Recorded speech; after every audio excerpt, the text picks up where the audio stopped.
দেলোয়ার হোসেন সাঈদীর কিছু কথা শুনে রোজা আর বোঝালে কিছু কথা শুনে আসি, তারপরে আরেকটা ভিডিও যাম। আবার দুর্গা পূজায় গিয়েও বলে এটা বাঙালি জাতির উৎসব।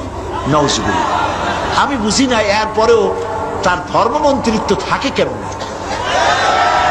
এইটা মৌলানা নামের কলঙ্ক। চাকরি রক্ষার জন্য থামেন, চাকরি রাখার জন্য মানুষ এইভাবে নিজের ইমান নষ্ট করে। আরে বাবা, দুর্গা পূজা হিন্দুর উৎসব। আমি 1,00,000 বার 1 কোটি বার বলবো, দুর্গা পূজার সাথে এই দেশের মুসলমানদের কোনো সম্পর্ক নয়। এটা মুসলমানদের অনুষ্ঠান নয়। তথাকথিত ওই মন্ত্রীর মৌলানা শব্দ দুর্ভাগ্যজনক ভাবে তার নামে লেগে গেছে। আর হইতে পারে এই মুসলমানদের জন্য নিশ্চয়ই নয়। এটা হিন্দু ভাইয়েরা তাদের ধর্ম পালন করুন, আমাদের আপত্তি নেই। আমরা ঈদ করি, তারা পূজা করবে, কিন্তু ওইটা আমার উৎসব, এই কথা কেন বলবো আমি? হিন্দুরা কি কোনোদিন বলে যে ঈদ আমাদের উৎসব? তো তুমি তোমার চাকরি রক্ষার জন্য এত পাও চাটকে? একটু লজ্জা টজ্জা থাকা উচিত, ঠিক কিনা?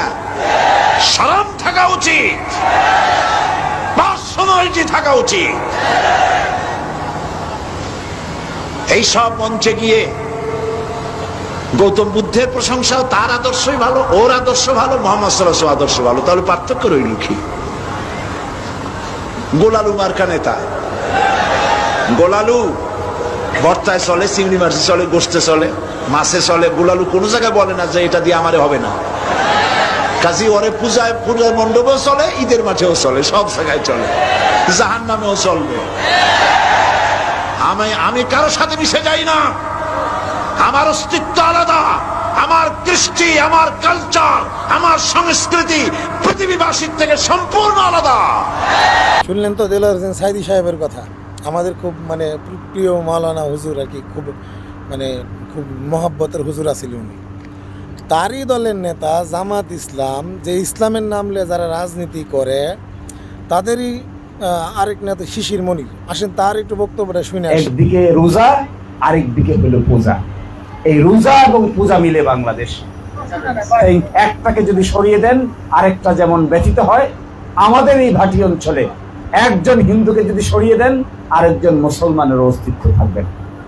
আবার একজন মুসলমানকে যদি ছড়িয়ে দেন, তদ্রুপ ভাবে হিন্দু মানুষদেরও অস্তিত্ব থাকবে না। তার মানে কি দাঁড়াচ্ছে? We are of the same coin, একই মুদ্রা, এপিঠ এবং অপিঠ। এপিঠে আছে শাপলা, অপিঠে আছে আনারস।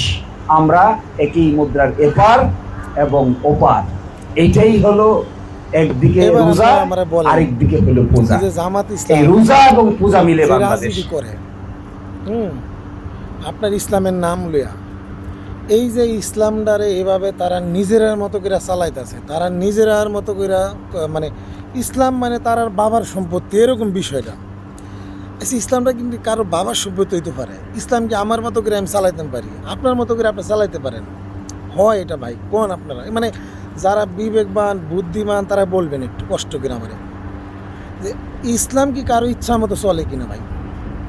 ইসলাম কোরআন মতো চলে। দেখেন জামাত ইসলাম প্রথমেই তো একটা হারাম কাজ করে। তারা প্রথমেই যে কাজটা করে, যদি ইলেকশন করে শরীয়ত মোতাবেক যদি ইলেকশন করে, সেটাই হারাম।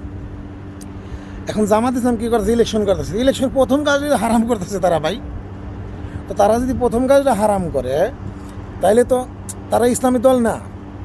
তারা কি ইসলামী দল হয় নাকি? ইলেকশন কোনো আমাদের, আবার দেখেন মসজিদের মাঝে তারা রাজনীতি করে। কয় রাসূল সাল্লাল্লাহু আলাইহি ওয়াসাল্লাম মসজিদ থেকে গিয়ে আপনার দেশ চালাইছে না? তখন তো ইলেকশন আসেন না ভাই, তখন তো ওইটা ইসলামের শাসনই আসেন। আপনারা ইসলামের শাসনও যান না, যায়া করেন না, কিন্তু এইভাবে কীভাবে ভাই? ইলেকশন তো আপনারা করতে চান, এটা হারাম।